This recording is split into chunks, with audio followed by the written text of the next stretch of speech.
subax wanaagsan adduunka dhan meel walba caalamka ka joogtiin waxaan idin leeyahay soo dhawaada subax wanaagsan dadka subax u taa subax wanaagsan dadka galab u taana galab wanaagsan in kale habeen wanaagsan oo wacan waxaan rabaa sheeko yar oo hadda ka hor igu dhacday inaan idin la wadaago sheekadaas inaan idin la wadaago waxa uu soo riday macnaa cashiran meel ka dhageystay marka idin macnayo cashirka meel ka dhageysto kale iyo howlahayga sida iskugu dhadhawiina rabaa inaan idin sharaxo howlahayna markaan guda galno maalmaha kamid waxaa jira shir meeting meetingkaas oo iskugu tagnay oo dad badan naagta ma mas'uulka ka ama meesha madax ka waxaan weydiiyay su'aal maxay tahay sheekadan lagu soo kordhiyay waxbarashada amba sida u taqaanin sheekada caalamka dhagilgishay oo muslimiinta lidku waxaa dhacday markaa inay tiraaho waxaas ma jiraan wax jira ma ahan oo wax dadka ilma ku shaqala ma ahan waa wax adiga iska dadkaas xaquuq dood oo xaquuqda ay lahaayeen dib u soo ceshanayaan waxay tiri xaquuqda qofta ay leedahay waa inaanan ku qoslin adiga waanan inaad markay kuu sheegto sidaad ummadda wax aga dhageysan jirto kale aga dhageysato haye ma dhageysan kartiin aniga ma jecli haatee inaan magacooda ku dhawaaqo adiga ma jeceshahay inaan magacooda ku dhawaaqdo amba aad la sheekeysatid oo taas la sheergarayso waa hubaa dad badan oo waxa inay sheekadaas u bagayaan laakiin waxaan leeyahay Allah idinka madoobeeyo ninkii diinta haysan aadiida kaamirada marka lagu soo qabahayo u fiirso kaamiriistaha wax duubayo wuxuu rabaa meesha uu fiyuuska ka galay inuu wax ku qabto fiiri markii la waxeenayo waxa lagu qabanaa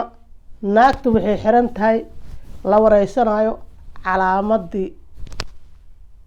diinta kiristaanka iido xiran waxaa lagu qabanaa taasa kaamirada lagu aadinaa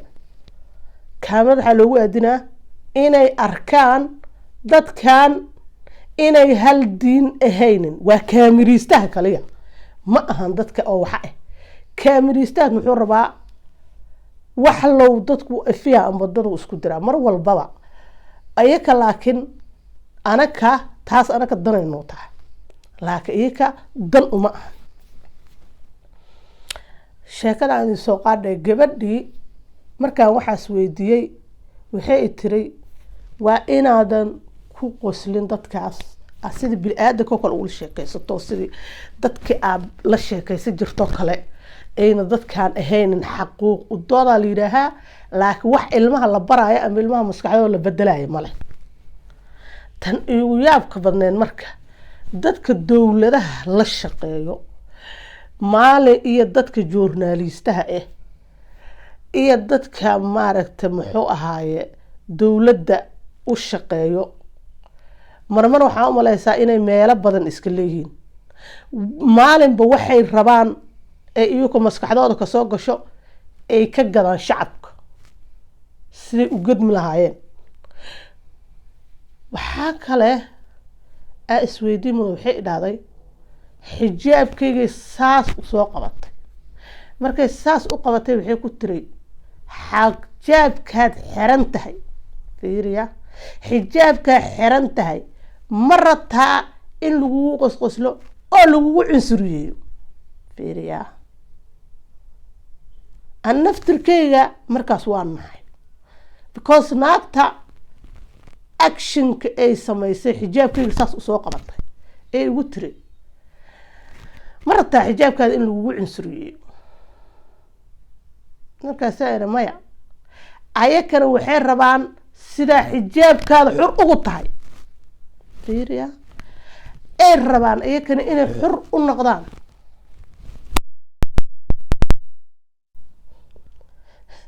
sheekadan saaka waxa igu soo rida marka video yaraan dhageysta waxaa la yiri inaana ku qoslin amba ahayn aan sida iika yihiin ay jecel yihiin aana ku cunsuriyin way mugta sheekadii waxaa dhacday haddaa aragto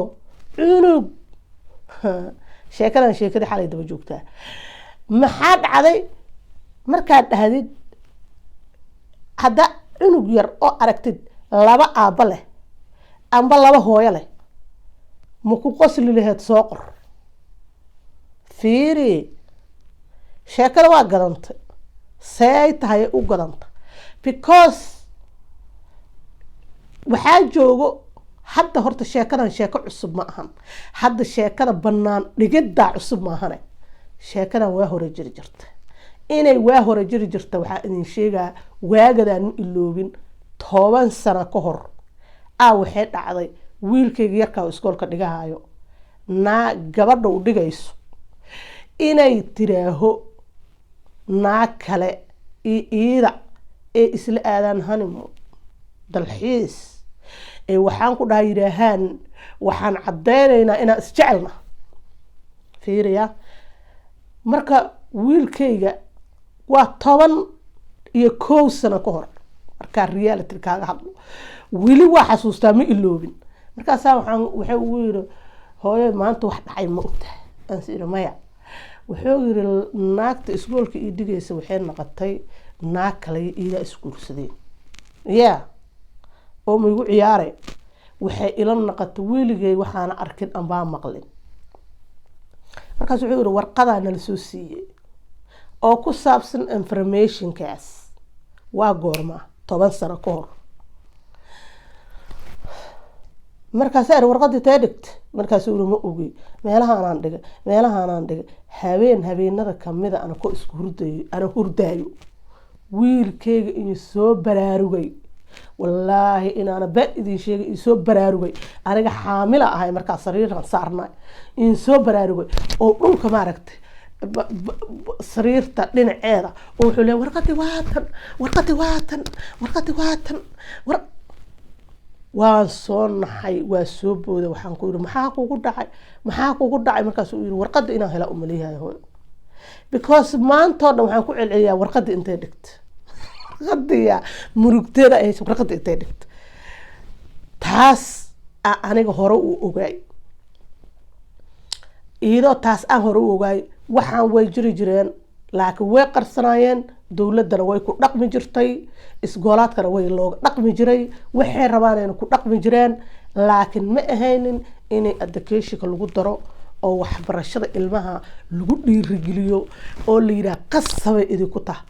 adduunkana meel walba in laga hirgeliyo waa fiiri adiga markoo qofta shakhsiyan company tahay ay companygaas oo dacwoodo cidaan 100% dadka markay dacwoodaan waa u tixgeliyaan haddana dadka kale way ku daydaan waa dadka macnaha waxaan dhihi karaa waa dawladihii ugu horeeyay oo aasaaska ugu horeeyay oo adduunka ugu horeeyay wax alla waxay soo saaraan waa inay dawladaha kala qaataan because waaba maskaxda dunida dhameedba waa yartahay waa waxeesay waxa intay ka dhacday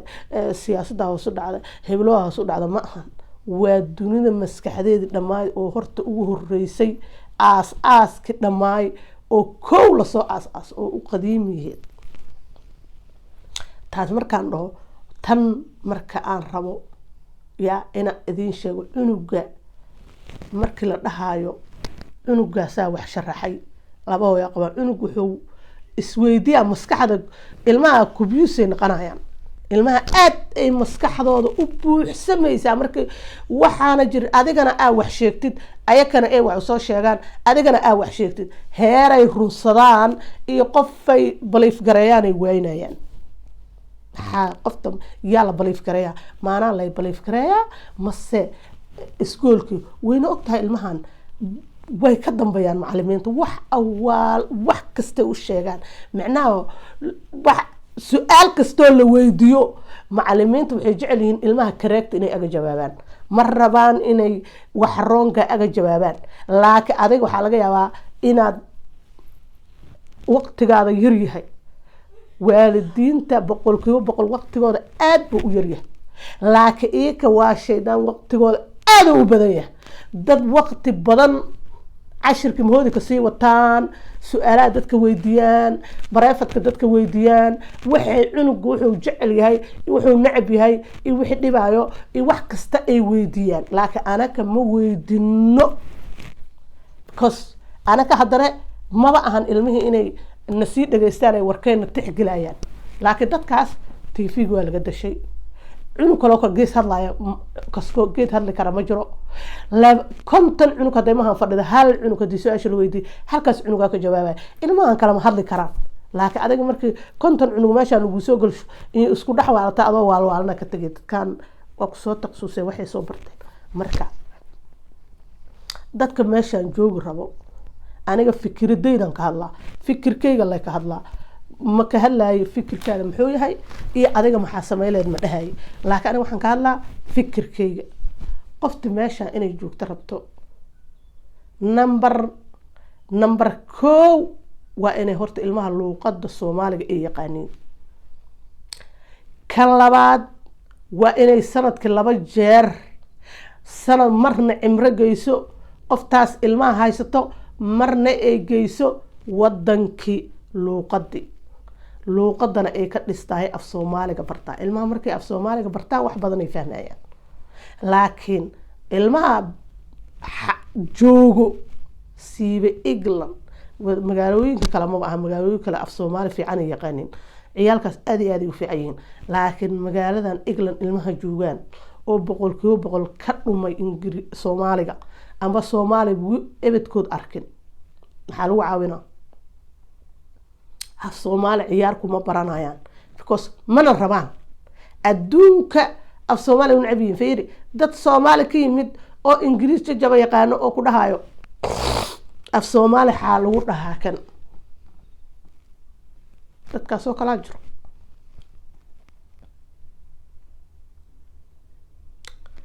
marka aniga sheekadan waa ku wareeray midaan ku wareeray oo maskaxdayda iyo maankayga liqday noqotay maalinkay soo baxday ilaa hadda ya aniga horta waa la iska soo kaydiray laakiin mar kale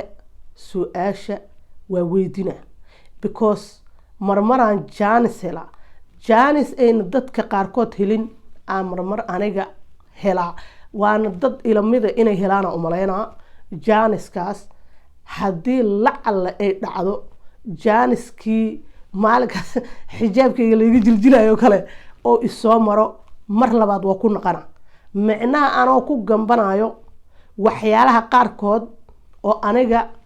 i quseeyaan inaan ku gambado oo haddana mar labaad aan ku naqdo haddaan jaanis u helo aniga hadda ma dhahay qorshaan haystaa amba saan aga talaasugi karo amba saan samay karo qorshe ma haasdhi qorshana iima dagsano wax aan haayana ma leh laakiin say niyadayda tahay ilaahay ha ii yeelo qof walbana ilaahay waxaan ka rajeeyaa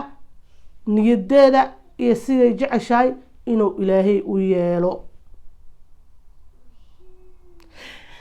ayakoo sheekada noo soo wataan oo rabaan sheekada inay nagu garbaashaan waxaa dhacay corona waxaa imaaday in la kala cararo ee 2 qof isku dhawaawayso la yiraahdo isku neefsanina kala fogaada ilaahay waa kala fogay intaasoo sano aan mucjiso ku socotay mana kuwaana qaadahayaan waana qaadasho wax la yiraahdo ma jiraan waxaa la yiraahdaa haddana dhibaata ku dhacday yaanan la sameynin waxaa bilaaba faction dhibaato dadka uu keenayo oo xun oo la kala qaado ilaahay idinku rido ilaahay idinku rido اللهم آمين هاي ما هلا كلا فوقاري markay xoogayba maalinba dacalay ka dhiiliyoweysaa markay rabaan inay ilaahayba uma hagaajiyaan leeyahay ilaahayna idiima hagaajiyaan dhaha mar labaad iyo mar saddexaad laakiin dulmiga dhanba anaka waay anakaa magaaladayni waa noogu horeeya anakaa dhisa weynay wadankeena anakaa dhisa weynay anakoo af Soomaali wax isku fahansiin karno anakoo af Soomaali isku guraabi karno dadka ugu cunsurisan aan nahnay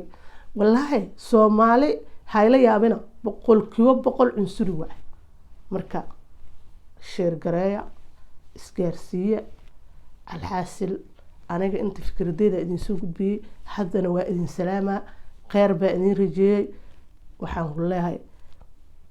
haye daawasho wacan saas khayr